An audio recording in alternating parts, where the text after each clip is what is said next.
Hello everybody, and welcome back to Cam Critiques.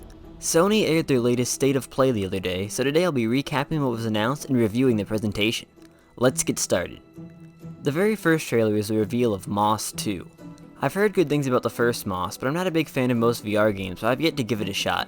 I thought starting their first show in a while with a PSVR game was a bit weird, but I came to understand why they did it as the show went on.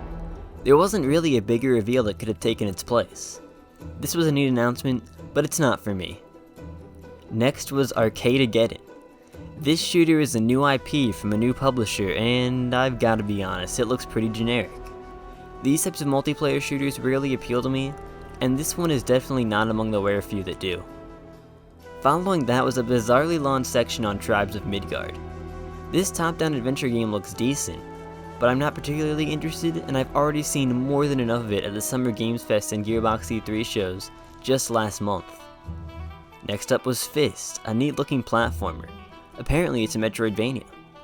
I don't love the art style, but the graphics still look nice. The combat looks pretty fun, and there are some really neat character designs. I know nothing about the company developing or publishing this game, but I'll definitely keep an eye out for it. Then they showed Hunter's Arena, the next big PS Plus game, and something they described as a fighting game crossed with a battle royale. I will say this looks more appealing to me than stuff like Fortnite and PUBG, but I'm still not particularly interested. I guess I'll give it a shot since I have PS Plus, but I'm not really excited about it. After that was more on Sifu. I didn't love Absolver, so I'm not expecting to like this too much, but I will say that the trailer looks pretty great. The combat looks fluid and fun, and the new aging mechanic could be interesting. Again, I'm not particularly excited, but I'll keep an eye out on this one now, I guess. Jet was probably my favorite announcement here. I don't love the human character models, and I don't know anything about the devs, but what they showed of this exploration game looks right up my alley. I hesitate to get too excited about unproven indies. All too often they end up never releasing or not being great, but I'm cautiously optimistic about this one. After Jet, they showed the new Demon Slayer game. I don't really like Demon Slayer, and I don't really like any game CyberConnect 2 has ever put out, so it's not too surprising that this trailer didn't interest me. At least the art style was pretty nice. They then showed a new trailer for Lost Judgment. I've yet to play the first Judgment. I'm trying to work my way through Yakuza 0 through 6 before I do, but this trailer looks good. It looks like what you'd expect and hope for from a new RGG Studios game. They finally fully revealed the Death Stranding Director's Cut after that. I actually love Death Stranding. It's one of my favorite games from last gen, and one of my favorite games from Kojima, so I'll probably pick this one up. It's apparently only $10 for an upgrade, which is great to hear after hearing Ghost of Tsushima's costs $30.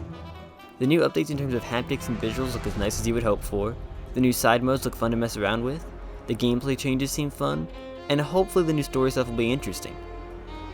The last thing they showed was an extended look at Deathloop gameplay. I still think this game looks like it could be good. I like roguelikes and I like Dishonored, but this gameplay didn't really do anything to excite me. It didn't show anything that we didn't already know about. It definitely wasn't a great way to end the show. So yeah, that was it. That was the whole State of Play.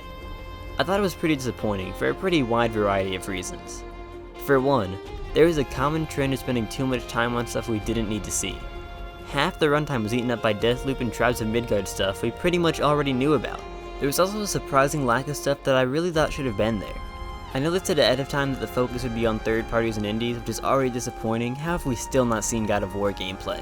But even still, Final Fantasy XVI was announced 10 months ago now, and we've still seen nothing since.